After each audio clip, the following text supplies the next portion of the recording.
स्वास्थ्य के लिए योग बना योगा डे 2025 का थीम, पीएम मोदी ने की घोषणा।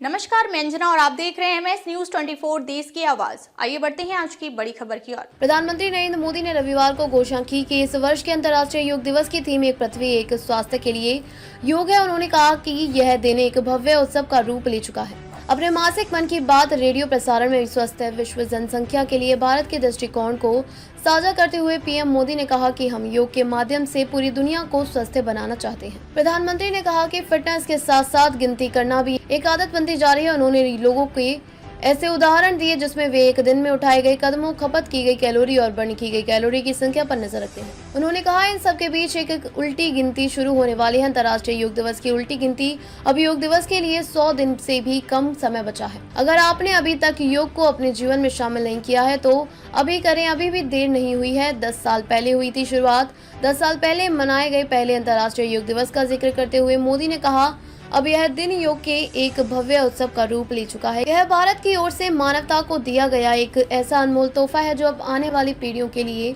बहुत उपयोगी होने वाला है।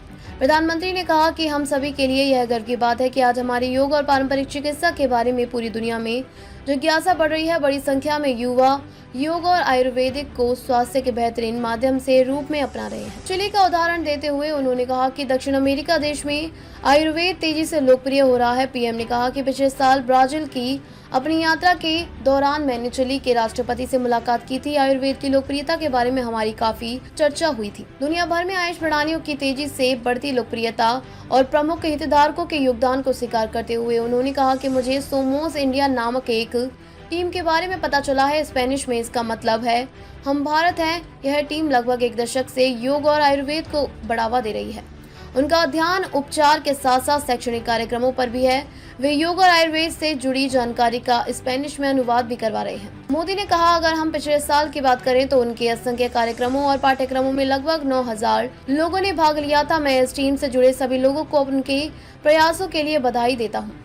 प्रधानमंत्री ने सभी से योग को अपनी दिनचर्या में शामिल करने और समग्र स्वास्थ्य के लिए देश के पारंपरिक ज्ञान पर गर्व करने की भी अपील की। बता दें कि संयुक्त राष्ट्र ने योग के अभ्यास के अनेक लाभों के बारे में दुनिया भर में जागरूकता बढ़ाने के उद्देश्य से 21 जून को अंतर्राष्ट्रीय योग दिवस के रूप में घोषित किया। इसे पहली बार 2015 में मनाया गया था।